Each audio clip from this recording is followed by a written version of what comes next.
मंडळी नमस्कार. न्यूज 18 लोकमतच्या बाप्पाचं दर्शन घेण्यासाठी राज्याचे मंत्री नितेश राणे आपल्या सोबत आहेत. आणि आज राज्यातली जी सगळी राजकीय आणि सामाजिक परिस्थिती आहे त्याच्याबद्दल आपण त्यांना बोलतं करणार आहोत.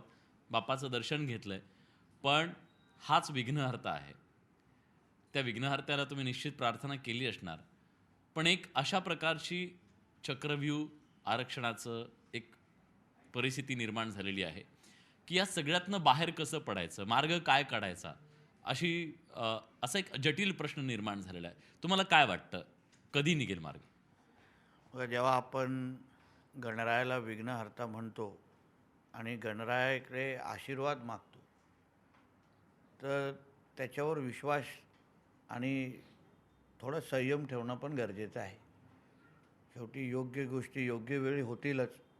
सरकार म्हणून जेव्हा 9 महिन्या अगोदरच ह्याच महाराष्ट्राच्या जनतेने आदरणीय देवेंद्र फडणवीस साहेबांच्या नेतृत्वात विश्वास ठेवून एवढे लँडमार्क आम्हाला मेजॉरिटी दिलेली आहे आणि म्हणून त्यानंतर आता हा जो काही प्रश्न उभा राहिलेला आहे, हे काही विघ्न जे आहेत ते आपल्या भाषेमध्ये, तर गणराया निश्चित पद्धतीने ह्याच्यातून मार्ग काढेल.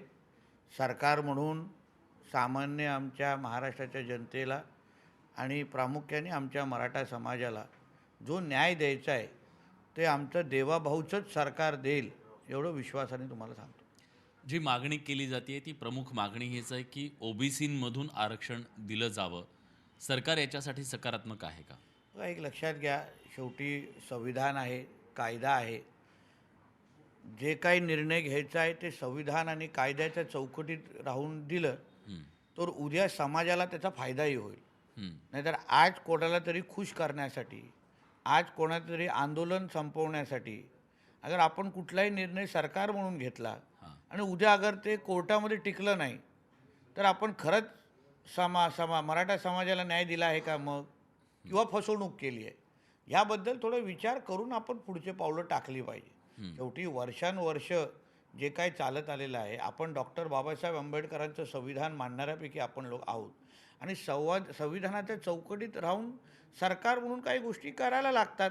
हं, आत्ता आपल्या राज्यामध्ये 10% मराठा समाजाला आरक्षण लागू आहे हं, आणि ते पण टिकणारं आरक्षण लागू आहे. म्हणजे कुठलाही कोर्ट आपल्याला 10% आरक्षण काढून घेऊ शकलं नाही. हं. आणि म्हणून जे काय मागण्या आता जरांगे पाटील आणि त्यांच्या सहकार्यातून होत आहे, त्या बाबतीमध्ये आमची उपसमिती गठीत आहे. हं. विखे पाटीलजी त्यांचे अध्यक्ष आहेत. ते राज्य सरकार आणि आमच्या प्रमुख आमचे मुख्यमंत्र्यांशी बोलून त्या पद्धतीचा मार्ग काढणार. पण एक आपणही लक्षात ठेवलं पाहिजे की शेवटी हेच देवेंद्र फडणवीसजी होते ज्यांनी ह्या मराठा समाजाला आत्तापर्यंत आरक्षण देऊन दाखवलं आहे. हं. 2014 ते 19मध्ये ह्याच देवेंद्र फडणवीसांनी आरक्षण दिलं.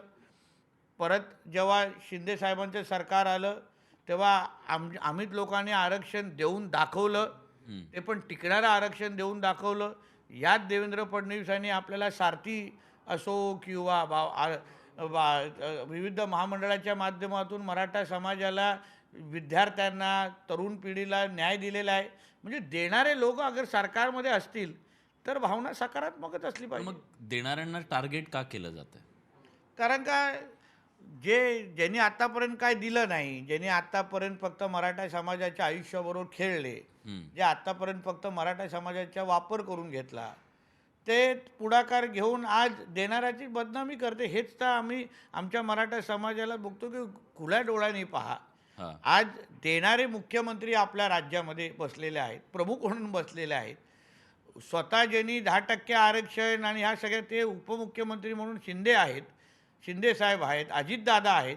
तर हे सगळे सकारात्मक लोक अगर आपल्या सरकारमध्ये असल्यामुळे निश्चित पद्धतीने चांगलेच निर्णय बाहेर येईल. फक्त त्यासाठी संयम ठेवायला लागेल ना. बरं. लगेच तुम्ही ह्याव करणार, त्याव करणार, शिवराळ भाषा वापरणार, ह्या सगळ्या गोष्टी अगर केल्या तर आपण एक विषय विचारता कामा नये की शेवटी मराठा समाजाची प्रतिमा आज जी काही खराब होते ना, ती चांगली नाही आहे. कशामुळे खराब होती? तुमच्यावर पण अतिशय तिखट भाषेत टीका करण्यात आली. अ, बघा, शेवटी काय, ते आमचे समाज बांधव आहेत, हं, त्याचा मला तेवढा अधिकार आहे. आणि म्हणून जेव्हा हे सगळं आंदोलन संपेल तेव्हा माझे आणि त्यांच्यामध्ये निश्चित पद्धतीने संवाद होईल. हं. 2 महिन्या अगोदर स्वतः जरांगे पाटलांनी मला फोन केलेला, हां. मला केला आणि राणे साहेबांना केला असंख्य अन्य मंत्र्यांना केला. संवाद आमच्यामध्ये चांगला आहे. फक्त आता त्या आंदोलकाच्या भूमिकेमध्ये आहेत. थोडं त्याच्यामधून रोलमधून बाहेर आले तर निश्चित पद्धतीने बसून त्यांना समजू आणि एक चांगल्या वातावरणामध्ये पुढे जाऊ.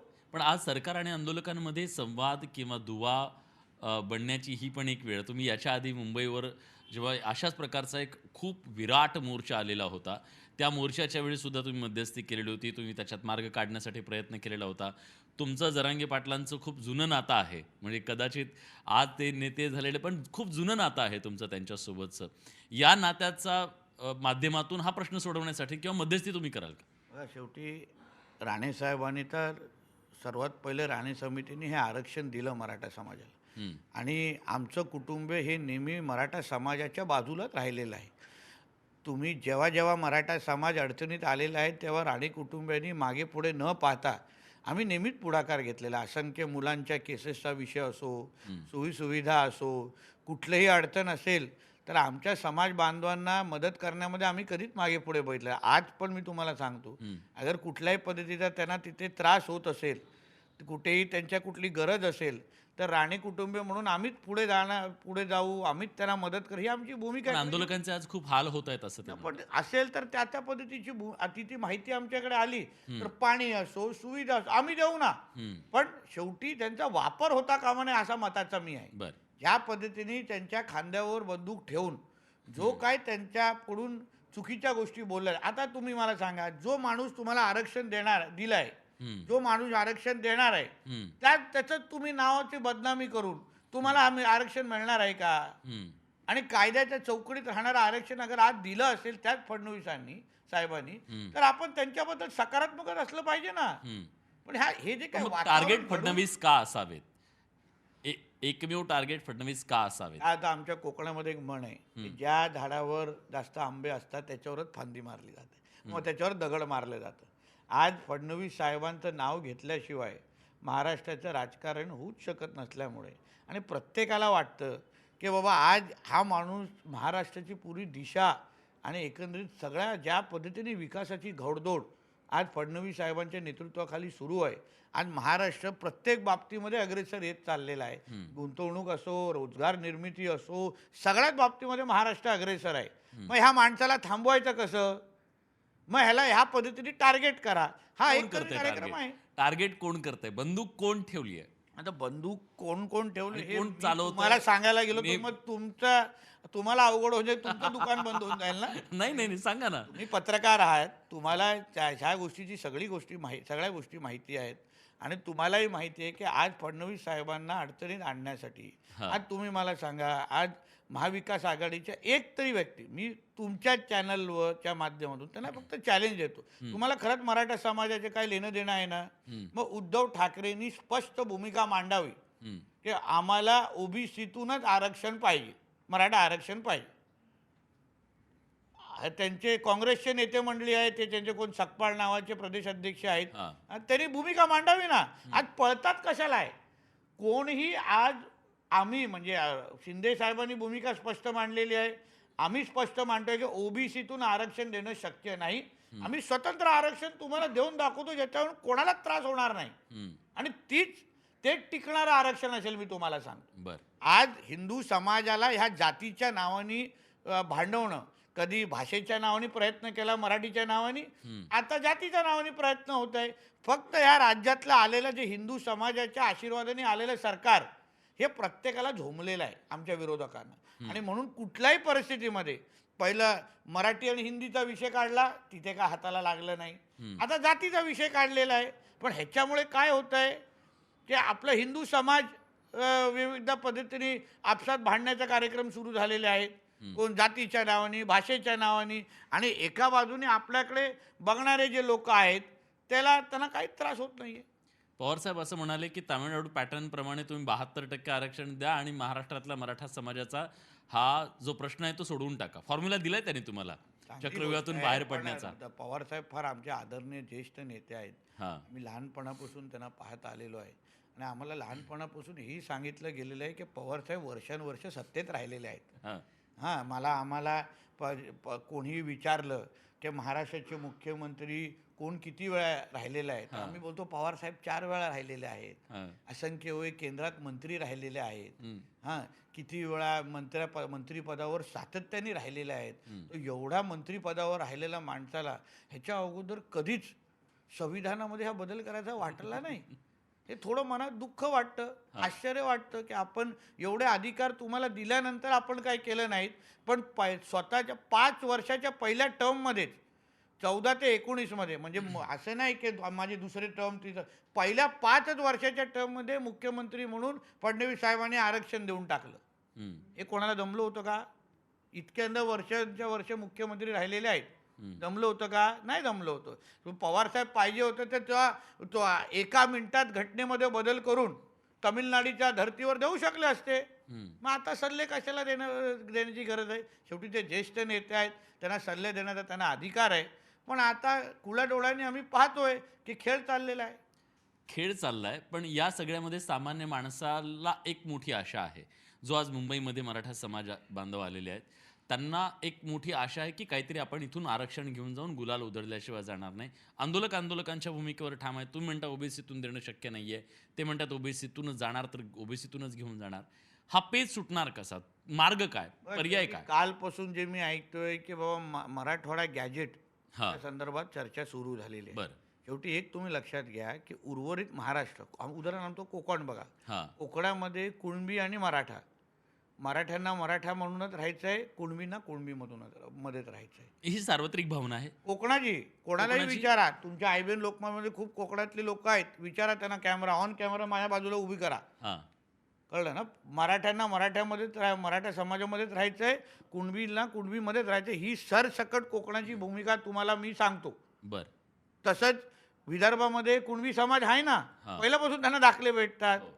म्हणून आता जो काही प्रश्न आहे तो फक्त मराठवाड्यापुरता आहे. आणि मराठवाड्यामध्ये अगर 99% लोकांची अगर तशी मागणी असेल की बाबा आम्हाला कुणबी ते दाखले द्या, तर सरकार निश्चित पद्धतीने सकारात्मक भूमिका विचार करेल ना. ते महाराष्ट्रासाठी म्हणतायत. महाराष्ट्रातला संपूर्ण मला जे काय काल जे त्यांची भूमिका मी काय वाचलं ते मराठवाड्यापुरते आता बोलणं, कारण का सरसकट महाराष्ट्राचं तुम्ही अगर बोलाल, आता उदाहरण मी कोकणातला लोकप्रतिनिधी आहे, मी तिकडचा मतदार आहे. कोकणातल्या कुठल्याच व्यक्तीला अशा पद्धतीचे सरसकट सर्टिफिकेट नको. तुमचा कॅमेरा फिरवा ना कोकणामध्ये, माझं अगर खोटं वाटत असेल कोणालाही फिरवा, ते तुम्हाला स्वतः सांगतील की आम्हाला नको आहे. म्हणून माझंही म्हणणं आहे की सरसकटची मागणी पेक्षा मराठवाडा पुरता आहे ना, सरकार निश्चितपणे सकारात्मक भूमिका. आता आमची उपसमिती आहेत, विखे पाटील साहेबांसारखा ज्येष्ठ नेत्याला उपसमितीचा अध्यक्ष केलेला आहे, आज दुपारी बसलेले पण आहेत ते लोक. एकदा मराठवाडा पुरते अगर सरसकट कुणबीचे दाखले द्यायचे असतील तर सरकार निश्चित पद्धतीने मार्ग काढेल. बर. आणि तो फॉर्म्युला तुम्हाला वाटतं की मार्ग त्याच्यातून निघू शकेल? मराठवाडा पुरतं मार्ग काढायचा असेल तर निश्चित पद्धतीने मार्ग निघेल अशी मला. तुम्ही आवाहन करताय, जरांगे पाटलांना आवाहन करताय की आपण त्या प्रश्नाबद्दल आपण चर्चा करू शकतो? नक्की. मराठवाडा पुरते अगर सरसकट कुणबीचे दाखले द्यायचे असतील तर निश्चित आपण त्याच्यामध्ये सकारात्मक विचार करू शकतो, कारण का 99% लोकांना तिथे पाहिजे. बघा शेवटी बघा, समाजाची भावना, जनतेची भावना महत्वाची आहे. आज मी तुम्हाला कोकणातल्या जनतेची भावना सांगतोय, माझी सांगत नाहीये. अगदी बरोबर. मी निवडून आलेलो आहे, माझ्या घरामध्ये खासदार पण कोकणातले आहेत, आम्ही 2-2 आमदार आहेत. आम्ही जनतेतून निवडून गेलो असल्यामुळे ना आम्हाला माहिती आहे की कोकणातल्या जनतेची काय भावना आहे. तसंच मराठवाड्याच्या जनतेची, आता खूप लोकप्रतिनिधी मराठवाड्याचे जाऊन भेटतायत त्यांना, म्हणजे बहुसंख्य मराठा समाजाच्या मराठवाड्याच्या लोकांची भावना अशी आहे की आम्हाला कुणबीचे दाखले सरसकट द्या. तसं असेल तर सरकार निश्चित पद्धतीने सकारात्मक भूमिका घेईल. ठीक आहे, बघूया की या सगळ्या मुद्द्यावरती नेमकी काय भूमिका घेतली जाते दोन्ही बाजूनी आणि तोडगा कसा निघतो. आशा करूया की तोडगा निघेल.